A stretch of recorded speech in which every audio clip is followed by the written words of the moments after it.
This is TWiT. All right, next we're here with Dan Patterson, Director of Content at Blackbird AI. He wrote a piece for ZDNet about how this election that has been taking up so much of our time this week is going to affect the tech industry. Welcome, Dan. Hey, it's great to see you both. All right, so we want to get in. Obviously, Trump won, and we're just going to talk a little bit about what he has said about tech.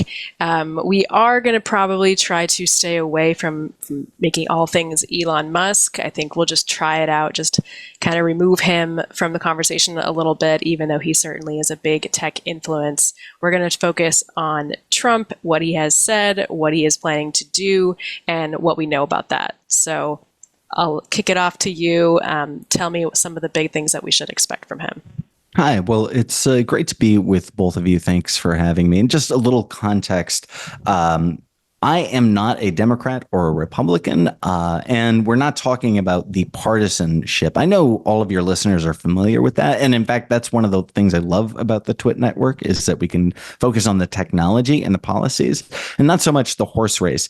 I have covered politics, in fact, every political campaign since 2004. This is the first one I've sat on my butt at home for in a long time, and I'm sure glad I did, although I once again covered a lot of the technology. My day job is the Director of Content and Comms at Blackbird AI here in New York City, but I have written for ZDNet for 10 years now. Jason Heiner is the editor there, and their entire team is just fantastic. Just like PCMag, same owners, great team, great people, and great tech coverage. So when it comes to the president-elect, the honest answer is that I don't know, we don't know, and it's hard to really get an understanding of granular policy.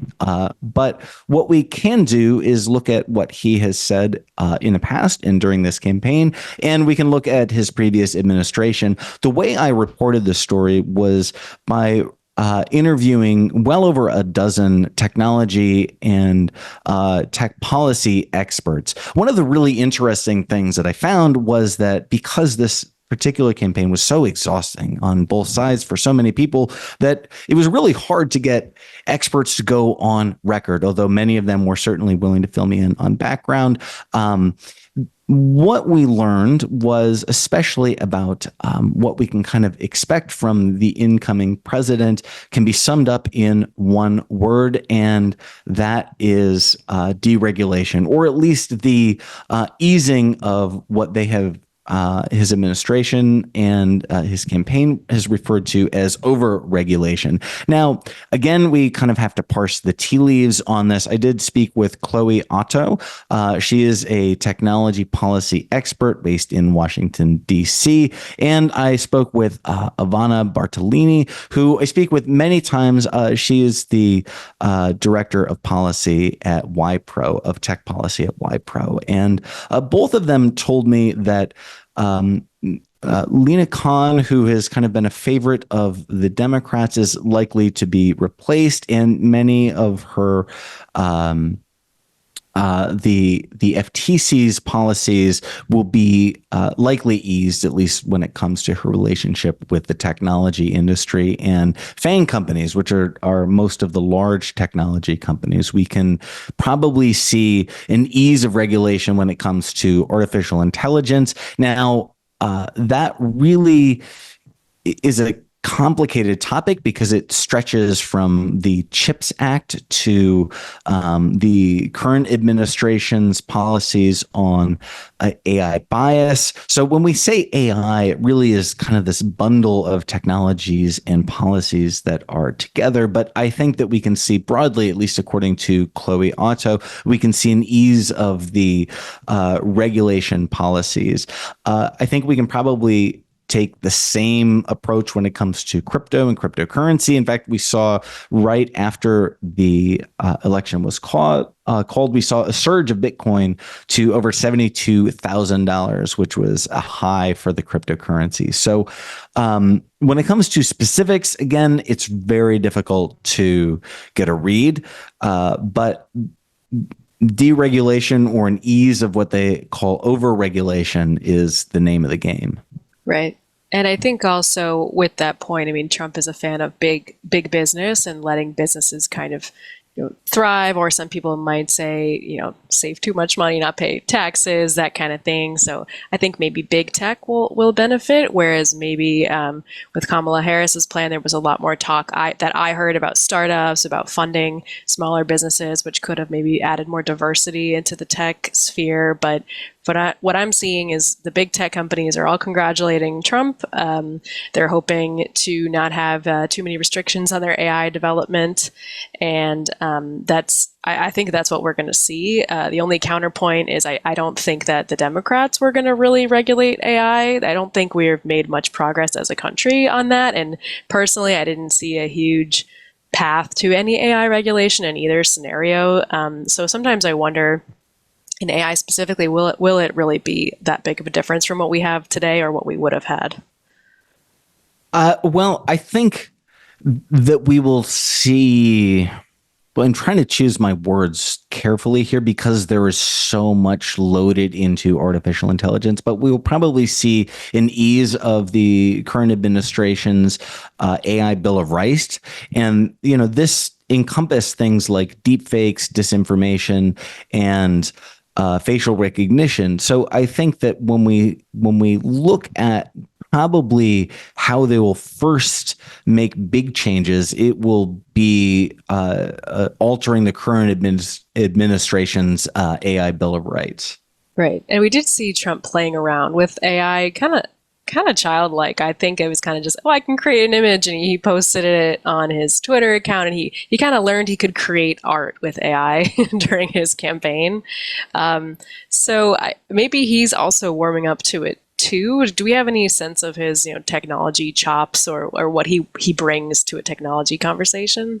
I feel like we have this conversation during every campaign and subsequent administration. What has been so interesting to me following this is not so much any one candidate's particular capabilities, but their use of technology in the campaign. Going back to 2008, I remember the Obama campaign so clearly building my.barackobama.com, which integrated with the Facebook API, which at the time was really hot. It allowed them access to a lot of data that at the time, they said this helped with GeoTV and micro-targeting. So it was a real innovation. Of course, social media wasn't new at that time, but for the mainstream, by 2012 in the Romney campaign, that was truly the social media campaign. I know we talk about that in subsequent cycles, but really it was 2012 where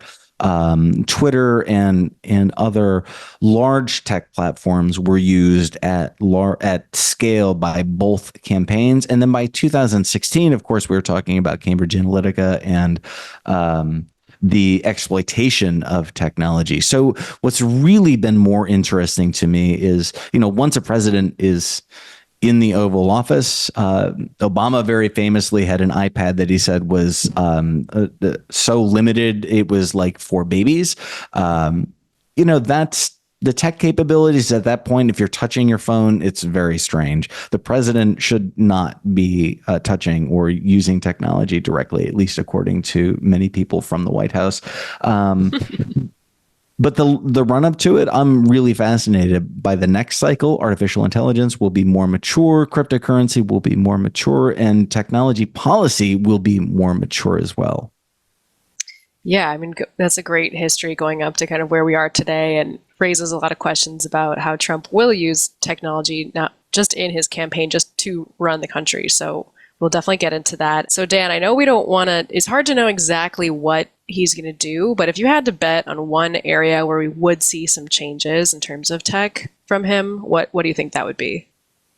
Well, typically my answer here is, like we said at the top of the segment, it is regulation. But when it comes to technology, hard technology, I think that facial recognition is something I'm paying attention to. I don't know what will change, but I think that when it comes to the Biden administration's policies are pretty clear, enumerated in the AI Bill of Rights. And I'm just so fascinated to see how this technology, which is changing so quickly, and facial recognition is becoming so much better so quickly. I wonder the not just business opportunities, but how we might see policy changes related to that and all the ancillary technologies. I work for a technology company that seeks out deepfakes and disinformation. So one reason I'm very interested in this is that I would kind of like to see how fast realistic AI is able to mimic or at least be used as a cyber attack or as some sort of disruptive technology. So when I say I want to see how they change their policies, I think related to cybersecurity as well. But I don't have a great answer for you, but this is something that kind of piques my curiosity.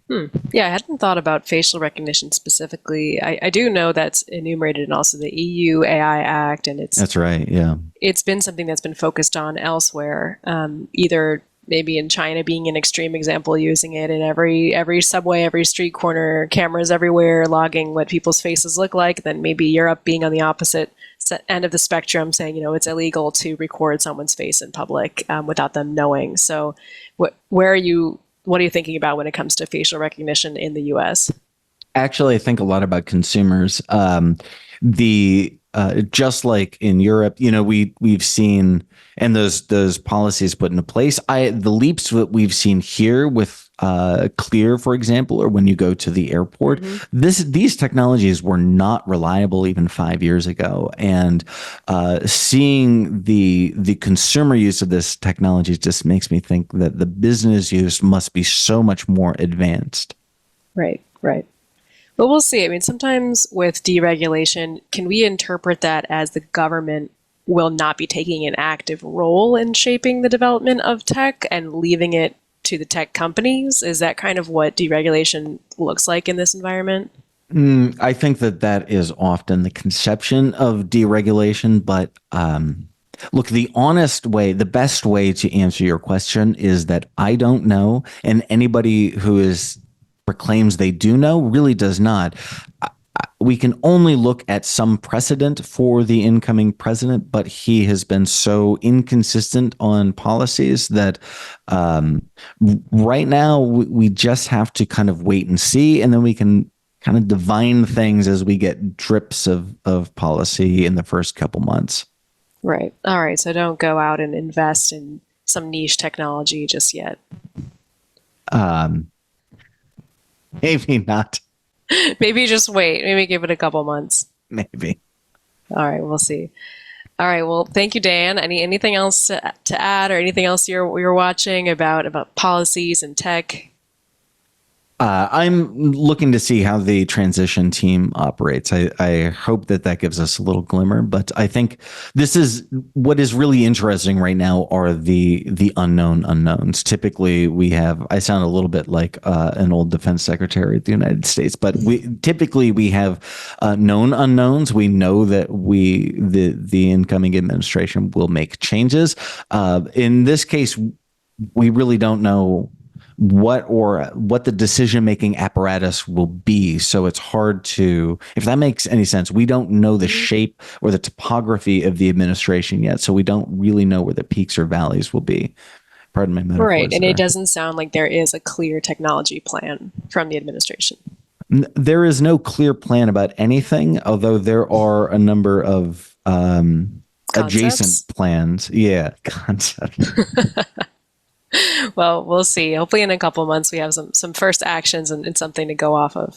Yeah, let's do this again in 6 months, and I'm sure I'll have some different answers for you. All right, perfect.